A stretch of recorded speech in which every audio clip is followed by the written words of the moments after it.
Hi. Time management. Time management is a crucial skill to learn. But energy management is ultimately much more important. Energy management. Today is 2nd of July 2022. Let us have a quick discussion of all these important topics. Telegram quiz hai. Every day in morning we are having 5 such questions. Join our Telegram channel.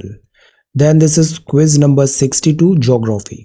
इसके answers हैं most of the reverse flow करती है westward from the western Ghats because of this delta नहीं form करती है because of this high gradient इतने speed से river आती है तो वहाँ पे डेल्टा डिपोजिशन ऐसी कुछ चीज़ें नहीं हो पाती Gandhi Sagar dam is a part of Chambal project then Nilgiri hills connecting point है ईस्टर्न एंड वेस्टर्न घाट का चेनाब रिवर ओरिजिनेट होती है बारालाचा पास से एंड अगर हम इन्हें अरेंज करें नॉर्थ टू साउथ तो करेक्ट आंसर होगा Godavari Kaveri Pennar and Periyar.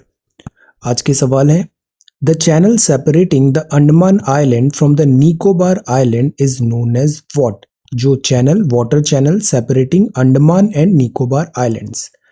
Which of the following three rivers of the peninsular India have the Amarkantak region as their source? Amarkantak region. Then which one among the following is nearest to the Tropic of Cancer? 23.5 degree north, Tropic of Cancer.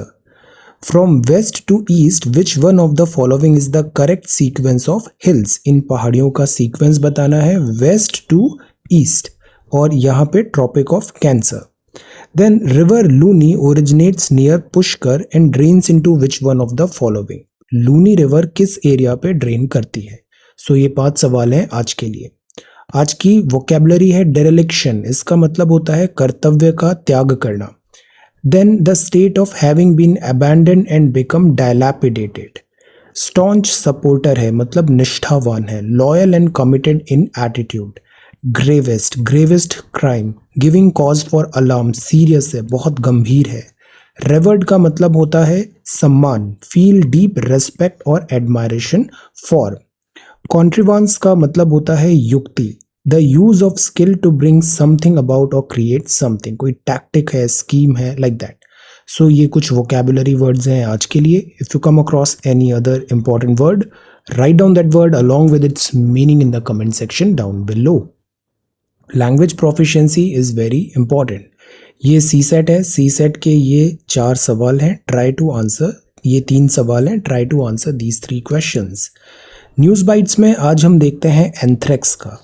Anthrax भी zoonotic disease है। Zoonotic disease मतलब from animal to human transfer हो सकता है, human animal भी possible है। Anthrax detect हुआ है वाइल्ड बोर में, थिरुसुर केरला में। ये एक जूनोटिक डिसीज है। ये हर्बीवोर्स में होती है। हर्बीवोर्स, कार्निवोर्स और ओमनीवोर्स, इन तीनों में डिफरेंस क्या होता है? Harbi, Carney and omnivore. और जो ह्यूमन बींग्स हैं ये किस कैटेगरी में आते हैं? टेल। तो जूनोटिक डिसीजेज है हर्बीवोर्स में, spore forming bacteria bacillus anthracis के कारण। ह्यूमंस में ये स्प्रेड डायरेक्टली इनडायरेक्टली होती है इन्फेक्टेड एनिमल से, या उनसे एक्सपोजर है कंटामिनेटेड एनिमल प्रोडक्ट से, तो इस तरीके से ये डिसीज आती है। जनरली इतनी कंटेजियस होती नहीं है, कुछ रेयर रिकॉर्ड्स ही मिले हैं पीपल टू पीपल मतलब ह्यूमन टू ह्यूमन ट्रांसमिशन का, और वैक्सीनेशन के थ्रू इसको प्रिवेंट भी किया जा सकता है। So this is anthrax. Second है फाइनेंशियल स्टेबिलिटी रिपोर्ट, जो अभी हाल ही में आरबीआई ने रिलीज किया है। ये बाय एनुअल रिपोर्ट है। Financial stability development council umbrella group of regulator है जो ओवरव्यू करता है इंडिया के फाइनेंशियल सिस्टम को। एफएसडीसी सब कमिटी जो है रिपोर्ट में उसने देखा फाइनेंशियल स्टेबिलिटी, हमारा जो फाइनेंशियल सिस्टम है वो कितना रिजाइलेंस है अभी वर्ल्ड में जो इकोनॉमिक चैलेंजेस हो रहे हैं उसके कॉन्टेक्स्ट में, और जो स्टेट है global as well as domestic state of economy, इन सब पे हाईलाइट किया है एफएसआर ने। प्राइमरली इसने कैपिटल अवेलेबिलिटी कितनी है इस पे नोट दिया, नॉन परफॉर्मिंग एसेट्स पे दिया, क्रेडिट फ्लो पे दिया, report and inputs, then personal level पे कितना क्रेडिट फ्लो है, and macro financial risk economy में क्या है। तो this is financial stability report by RBI. This is a biannual report. Then आज हम जीएसटी बहुत अच्छे से देखेंगे, न्यूज़ भी देखेंगे एंड साथ ही एक एडिटोरियल भी करेंगे। This is 101st constitution amendment act, 1 जुलाई 2017 को जीएसटी आया था। This is indirect tax. Indirect tax, direct tax और इनडायरेक्ट टैक्स दोनों में डिफरेंस क्या होता है टेल, और दोनों के कुछ एग्जांपल्स भी बताइए, डायरेक्ट एंड इनडायरेक्ट। तो जीएसटी क्या है? गुड्स एंड सर्विसेज टैक्स है, कंजम्पशन टैक्स है, कॉम्प्रिहेंसिव है, इसने सब्ज्यूम कर लिया है बहुत सारे इनडायरेक्ट टैक्सेस को। This is a multi stage tax, steps of production पे लगता है और डेस्टिनेशन बेस्ड है, पॉइंट ऑफ कंजम्पशन पे। इसमें जो कैस्केडिंग ऑफ टैक्सेस होता था वो अब नहीं होता है। 5 स्लैब है, 0, 5, 12, 18, 28। पेट्रोलियम, अल्कोहल, इलेक्ट्रिसिटी कवर्ड नहीं है। एक जीएसटी काउंसिल होती है आर्टिकल 279A, जिसमें फाइनेंस मिनिस्टर यूनियन और स्टेट्स के पार्टिसिपेट करते हैं। तो अज्यूम किया गया था GST good and simple tax होगा। 5 साल इसके कंप्लीट हो गए हैं, तो आज की डेट में हम इसका रिव्यू कर रहे हैं कि इसमें अचीवमेंट्स क्या हुए और कंसर्न्स क्या है। 5 इयर्स ऑफ जीएसटी में जो अचीवमेंट्स हैं, पहला कि टैक्स कलेक्शन अच्छा हुआ है, सो इंक्रीजिंग टैक्स बेस है, ज़्यादा से ज़्यादा लोगों से टैक्स लिया जा रहा है, तो this is good. More number of people and organisation और जो बॉडीज़ हैं वो इस टैक्स एम्बिट में आ रही है, विच is a good thing, tax base का ब्रॉडन होना। मंथली एवरेज कलेक्शन इतना है। इकोनॉमिक फेडरलिज्म जीएसटी काउंसिल के थ्रू आया, फिस्कल फेडरलिज्म, कॉम्प्लायंस ईजी है, यूनिफॉर्मिटी है, कैस्केडिंग चला गया और लॉजिस्टिक्स कॉस्ट भी कम हो गई। बट कंसर्न्स भी है, बहुत सारा स्लैब्स होती है, जैसे 5 स्लैब है तो इससे कंफ्यूजन होता है, तो this is not that good and simple. Clarity नहीं है कंपनसेशन में। लास्ट टाइम फोर्स मेजर लग गया था, फोर्स मेजर 5 साल है, इसको एक्सटेंड कर दिया गया है। इसके लिए एक सेस लगाया जा रहा है कंपनसेशन स्टेट्स का, जिनका जीएसटी रेवेन्यू लॉस होगा। अनइक्वल वोटिंग स्ट्रक्चर है जीएसटी काउंसिल में, और बहुत सारे आइटम्स अभी भी इंक्लूडेड नहीं है, primarily petrol and diesel. Cumbersome filing structure होता है, फेक इनवॉइसिंग होती है, जीएसटी इवेजन भी होता है। तो जीएसटी में कॉम्प्लिकेशंस भी हैं, कई बार आईटी जो इसका पोर्टल है, टेक्निकल ग्लिचेस भी आए वहाँ पे। So these were certain challenges. But अगर टोटलिटी में जो हमें व्यू पॉइंट रखना है, so we are in favour of GST. जो कंसर्न्स हैं इनको आयरन आउट करना चाहिए, because GST in totality it's a huge reform, it's a very good reform for economy GST. So ये कुछ न्यूज़ बाइट्स हैं। इसके बाद हम द हिंदू न्यूज़पेपर में आते हैं। This is July 2, 2022, the Hindu Delhi edition. Before that answer writing के जो डिस्कशन है वो हम कल करेंगे, काफ़ी सारे क्वेश्चंस थे, so let us take some time. और वीकेंड्स में आंसर राइटिंग का ऑफ है, सो हम कमेंट्स देखते हैं जो आपने यूट्यूब में किया है। So this is 1 July 2022। Yes, newspaper regularly करना है, thank you. Then this is Raj. Raj ने सी कितने अच्छे से बताया, पार्टिसिपेट। ये जो एक्स्ट्रा नॉलेज आप गेन करोगे ना, parallel extra knowledge, supplementary knowledge, ये चीज़ आपको बहुत काम आएगी। ये ऐसा एग्ज़ाम नहीं है कि आपने जो स्टैंडर्ड बुक्स में पढ़ लिया, कोचिंग में पढ़ लिया, वो एज इट इज़ पूछ लिया जाएगा। यू विल सी कि बहुत सारी जो peripheral knowledge over the period of time हम गेन करते हैं, वो in the end exam hall में काम आता है। Okay, so this is very good Raj, सब टाइम स्टैम्प के साथ बहुत अच्छे से यहाँ पे आपने बताया, और इससे आप अटेंटिव भी रहोगे, पूरा वीडियो आप बहुत केयरफुली देख रहे हो, so this will help you a lot. Then Seema, this is again so good, सारे national parks, IUCN, quarrying, Tapi river, hotspot, सब अच्छे से यहाँ पे कंप्लीट कर लिया है। आर्टिकल 24 जूनोटिक सी, 10-12 पॉइंट्स में हमने 10-12 बहुत इंपॉर्टेंट दिस टॉपिक्स कवर कर लिए। Ram Naresh quiz and CSAT भी आप डेली करो। सी सेट के लिए टूवर्ड्स द एंड आपका पूरा फोकस फिर GS1 में रहेगा, वरना इस बार भी मैंने स्टूडेंट्स को देखा वो डिवाइडेड थे, उनको GS2 सी सेट के लिए भी टेंशन हो रहा था, तो वो GS1 में इतना फोकस नहीं कर पाए। ऐसा नहीं होना चाहिए, throughout the year C set prepare करो, so that towards the exam जब हम अप्रोच करेंगे, आप अनडिवाइडेड अटेंशन GS1 को आप दे पाओ, बिकॉज क्वालिफाई तो आप GS1 के बेसिस में करोगे, GS2 में तो केवल 66 लाना है, सी सेट में only 66। Okay, Sakshi, this is again so good, कितने क्रिस्प कंसाइज पॉइंट्स हैं ये। National park, very nice, this is really really good. Okay, then Sameer ने सुकन्या समृद्धि योजना के बारे में बताया। This is very very important yojana, very relevant and very useful. Then this is good, thank you. This is Pinky, Neha, YX aspirant, then Sundar. Then Gautam, Sabir, Daman, Ramnaresh, Iron, Puneet and Gayan, Amresh, Arvind. Yes, NCERT हम start करेंगे अभी. Sameer, Gautam, Snehal, very good. Hotspot सब zoonotic बताया, excellent. I am so happy. Participate, be proactive and you will see visible improvement, visible positive changes in your strategy, in your study preparation. Okay, so this is the Hindu. First news है GST revenue surpass 1.44 lakh crore. Excellent. तो second highest monthly gross GST revenue इतना आया है. Year on year के basis में 56% ज़्यादा है. अब ये जो टर्म है ईयर ऑन ईयर, ये क्या होता है, कई बार हमने डिस्कस किया है ना. कंपैरिजन करते हैं हम, ईयर ऑन ईयर बेसिस पे 56% ज़्यादा रेवेन्यू है. What does that mean actually, year on year. ये जो इकोनॉमिक्स है ना, मंडे से हम स्टार्ट कर रहे हैं प्रीलिम्स बैच में इकोनॉमिक्स बहुत बेसिक से हम पढ़ेंगे और एग्जाम पॉइंट ऑफ व्यू से पढ़ेंगे और एडवांस लेवल भी कवर करेंगे. ओके, इकोनॉमिक्स बहुत अच्छे से हमारी यहाँ प्रिपेयर हो जाएगी. ऑलराइट, सो ये सारी चीज़ें हैं यहाँ पे दिस कोविड-19. तो जीएसटी का कलेक्शन बेटर हुआ है, this is really really good. Economic recovery है, एंटी इवेजन एक्टिविटीज़ हैं, एक्शन लिया फेक बिलर्स और एनहेंस्ड जीएसटी, टैक्स बेस भी बढ़ा. तो ओवरऑल इन सब के कारण टैक्स कलेक्शन बढ़ा है, इंक्रीज हुआ है. So this is the front page of the Hindu. Then जो next है, this is about assessment guidelines. School curriculum books design करना एक बहुत इंपॉर्टेंट टास्क होता है. बिकॉज यंग एज में आप जो बुक्स पढ़ रहे हो, टीचर्स जो आपको पढ़ा रहे हैं, जिस एटमॉस्फेयर में आप हो, तो हम जैसे बोलते हैं गीली मिट्टी. इस टाइम पे जो थॉट्स, जो वैल्यू सिस्टम, जो नॉलेज हम पे इम्पार्ट किया जाता है, वो बहुत हद तक डिसाइडिंग फैक्टर होता है. हमारे फ्यूचर को वो डिसाइड करता है. सो दैट इज़ वाई जो स्कूल एजुकेशन है, स्कूल एजुकेशन में books and then teachers, then guidelines और देन जो उसके एग्जाम्स होते हैं, इन सारी चीज़ों पे हमें वर्क करना ज़रूरी है. एग्जाम्स भी, बिकॉज एग्जाम्स क्या टेस्ट करना चाहिए, ये नहीं कि स्टूडेंट ने कितनी बुक्स को से रोट लर्निंग रट लिया है देन उसको एग्जाम पेपर में लिख के आ गया. एग्जाम ऐसे होने चाहिए जो स्टूडेंट का होलिस्टिक वे में real life, unfamiliar situation, application part, इन सब चीज़ों को असेसमेंट करें हम, तो ज़्यादा बेटर असेसमेंट हो पाएगा स्कूल एग्जामिनेशन एट्सेट्रा में. So this is the, let us see. अब this is next one, wholesale shopping expo अभी गवर्नमेंट होस्ट करेगी. ये है कूल वाटर्स.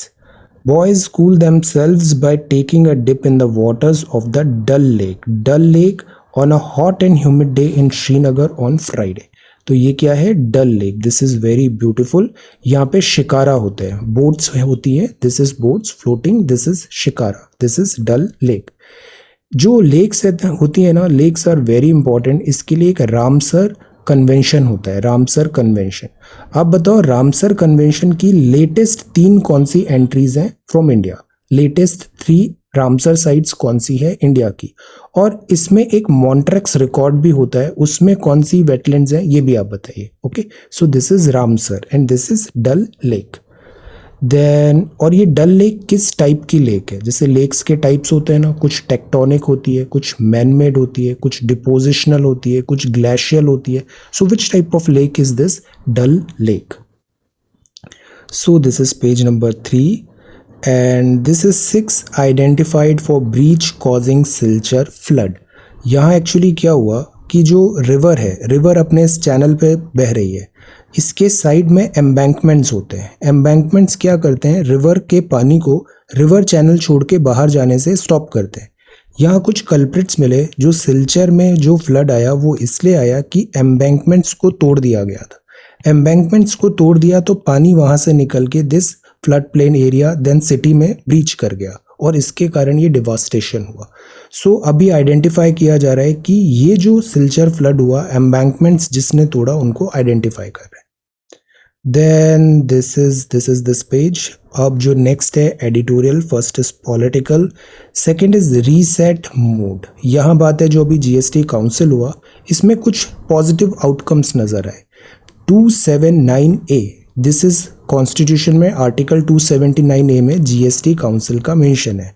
जीएसटी काउंसिल की जो मैंडेट है वो ये है, दिस स्टेट एंड यूनियन इनके बीच में एक हेल्दी एक अग्रीमेंट हो, यहाँ पे फिस्कल फेडरलिज्म हो, जो फेडरल कैरेक्टर है जिसमें स्टेट और सेंटर दोनों सेम पेज पे आ रहे हैं, हेल्दी डिस्कशन एंड डिबेट हो रहा है, कंसेंसस बेस्ड डिसीजन लिए जा रहे हैं, उस पर एम्फेसिस करना है। कुछ दिन पहले सुप्रीम कोर्ट ने डिसीजन लिया था कि जो जीएसटी काउंसिल का डिसीजन है या फिर से सेंटर का जो डिसीजन है, तो स्टेट उसको डिसअग्री भी कर सकता है। तो अगर एक भी स्टेट उसको मान नहीं रहा है तो वो उस बात पे काइंड ऑफ वीटो लग जाएगा। तो रीसेट मोड, अब इससे प्रॉब्लम क्या हो सकता था, सेंटर और स्टेट के बीच में डिफरेंसेस क्रिएट हो जाते, सेंटर एंड स्टेट के बीच में, और इससे ये भी हो सकता था कि जो जीएसटी है, जीएसटी का जो प्रोसेस है वो स्लो हो जाए, बिकॉज ऑल जितने स्टेट्स हैं हमारे 28 स्टेट्स हैं, ऑब्जेक्शन आ रहा है, तो फिर जो smooth working of GST council है वो इंश्योर नहीं हो पाएगी। तो इस बार जो काउंसिल थी इसमें जो कोऑपरेशन देखने को मिला सेंटर और स्टेट में, which is a welcome sign. तो अभी 2 दिन का जीएसटी काउंसिल हुआ, रेगुलर मीट हुआ आफ्टर 9 मंथ ब्रेक, और 4 मिनिस्टरियल ग्रुप भी थे। 4 रिपोर्ट्स यहाँ पे रेटिफाई किया गया, डेलिब्रेशन अब इन पे किया जाएगा। एक इम्पॉर्टेंट मुद्दा था, वो था कि जीएसटी के जो भी डिस्प्यूट्स हैं, जीएसटी टैक्सेशन जैसे जो भी डिस्प्यूट है, इसका एक ट्रिब्यूनल हो। ट्रिब्यूनल क्या होता है, ये एक special type of like court बोल सकते हैं, जो स्पेशल टाइप ऑफ केसेस को देखेगा। तो हम एक एपेलेट ट्रिब्यूनल बना देते हैं जो जीएसटी रिलेटेड डिस्प्यूट्स को देखेगा। ये लॉन्ग पेंडिंग डिमांड है, इस पे बात करने का अभी अग्रीमेंट हुआ। मूव अहेड, लेट अस सी। हायर प्राइसेस कुछ गुड्स एंड सर्विसेज में रखें, कुछ प्रोडक्ट थे वो 0% पे थे, उनको बढ़ा के अब 5-12 में रखा गया, तो ये चेंजेस भी किए गए। काउंसिल का जो डिसीजन था, tighter norms on the horizon for registering new firms, और जो टैक्स इवेजन के लूप होल्स हैं इसको प्लग करें, तो this is again welcome move. Prolonged pause था since its last met, next step जो है ओरिजिनल, अब आगे क्या होता है, लेट अस सी।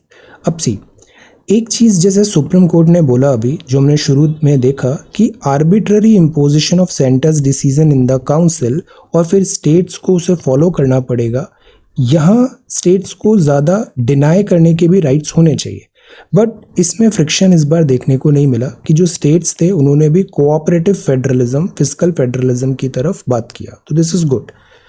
अब एंजाइटीज थी स्टेट की कि सनसेट, जैसे जुलाई 1 को सनसेट एक था कि सेस एक बनाया गया था और जीएसटी कंपनसेशन देने की बात थी शुरू के 5 साल में, तो 2017 से चालू हुआ, 2022 आ गया।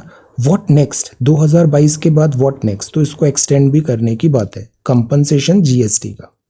देन अब यहाँ पर है कि no longer driven by party whips in this critical forum, quality of dialogue and outcome यहाँ पे एनरिच करें। एक्चुअली क्या होता है, सेंटर में अगर डिफरेंट पॉलिटिकल पार्टी है, स्टेट्स में डिफरेंट पॉलिटिकल पार्टी है, तो इनके बीच में कोऑपरेशन थोड़ा कम हो जाता है और फ्रिक्शन ज़्यादा होता है। तो इस चीज़ को भी यहाँ पे आयरन आउट करें और बिगर गुड्स की तरफ देखें, ये मैसेज है।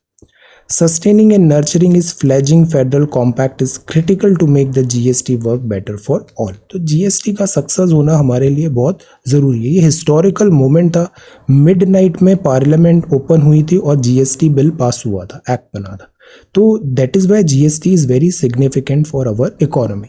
अब इसमें जो डेफिशिएंसीज हैं उसको ज़रूर हमें आयरन आउट करना चाहिए।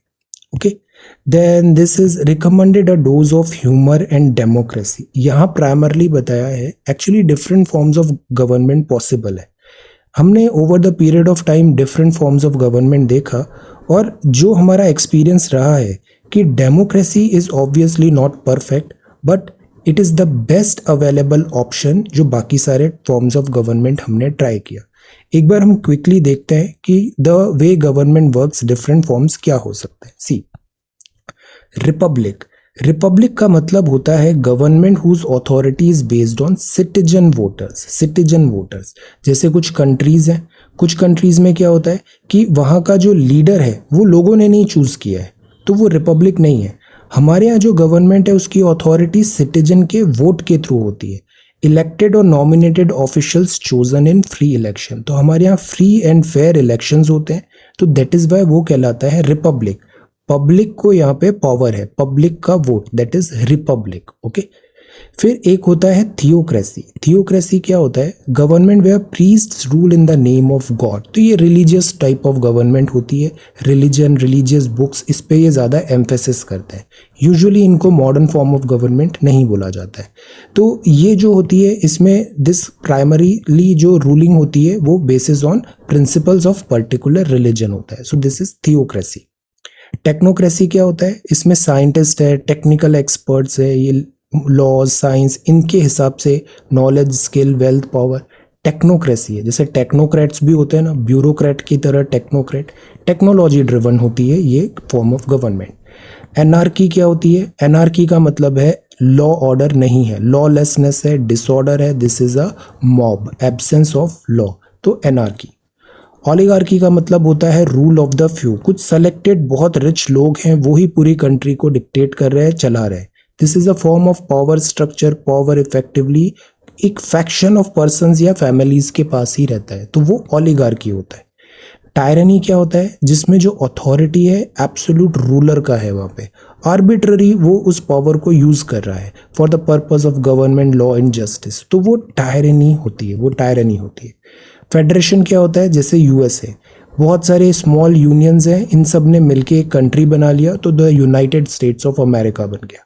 तो self government in internal affairs होते हैं, United under a central government होते हैं। यूएस के 50 जो स्टेट्स हैं, इनके खुद के लॉज भी हैं, है ना, और खुद का कोड्स भी है, डिसीजन भी है, but at the same time इनका एक खुद का प्रेसिडेंट भी है, the United States of America भी है। So this is federation. Then this is junta. Junta refers to group और coalition takes control of the state after overthrowing a government. Overthrow कर दिया है गवर्नमेंट का, यूजुअली जैसे कि मिलिट्री ग्रुप, जैसे कि एक नेबर दिस म्यांमार में भी हमने देखा।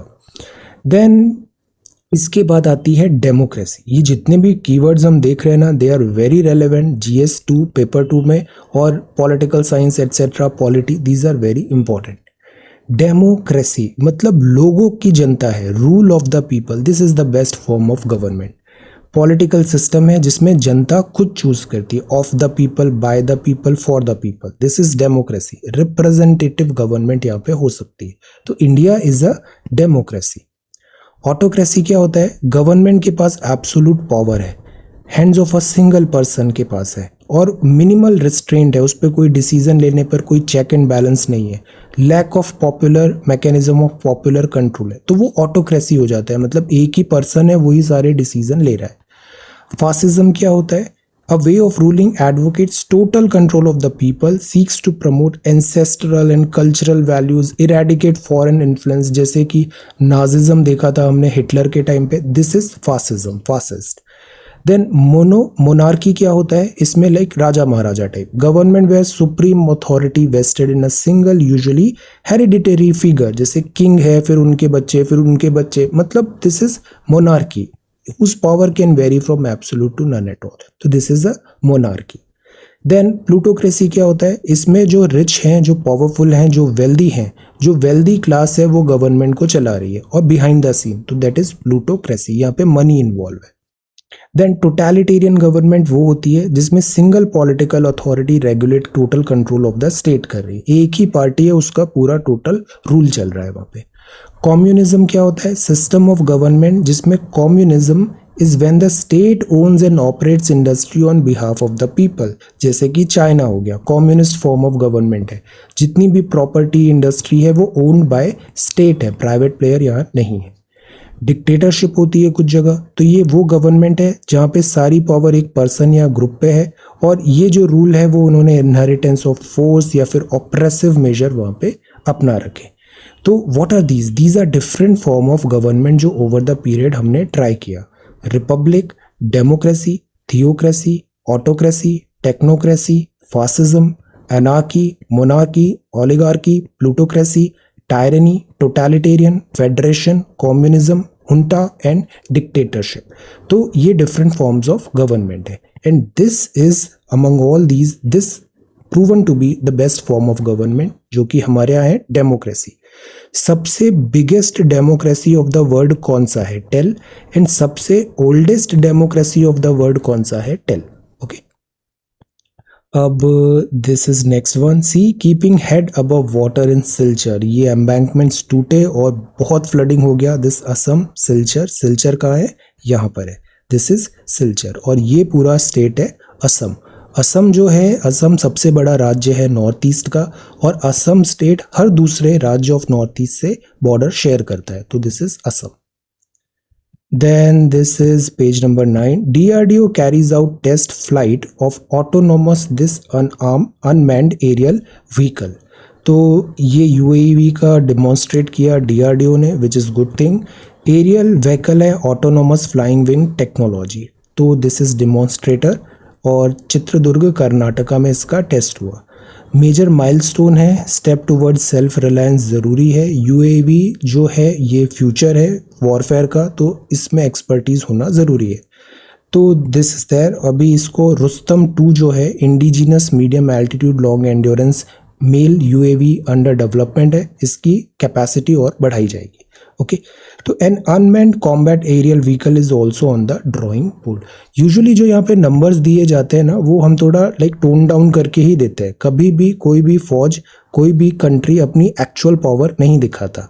पावर और स्ट्रेंथ वैसे भी दिखाने के लिए नहीं होती, पावर और स्ट्रेंथ यूज करने के लिए होती है। Okay, so this is autonomous UAV. Then this is prime minister साहब का टॉक हुआ मिस्टर पुतिन के साथ। यूक्रेन बायलैटरल ट्रेड और एग्रीकल्चर गुड्स एंड फर्टिलाइजर पे भी डिस्कशन हुआ। Okay, agriculture and fertiliser, goods, fertiliser, pharma products, इन सब पे डिस्कशन हुआ। देन हैवी वॉरफेयर अभी चल रहा है यूक्रेन एंड रशिया में, ग्लोबल इससे क्या रैमिफिकेशन चैलेंजेस आ रहे हैं वहाँ डिस्कशन हुआ।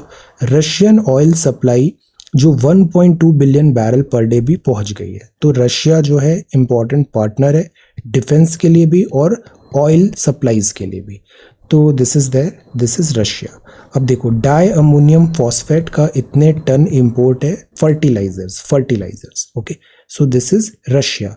ये जो ऑयल है ना, ऑयल एक होता है स्वीट ऑयल जो पेट्रोलियम होता है, क्रूड ऑयल, ये स्वीट क्यों होता है? Answer, so this is that. जैसे ब्रेंट ऑयल जो है वो रिलेटिवली क्या, अरब वाला जो ऑयल है उसमें डिफरेंस क्या है? Because of what?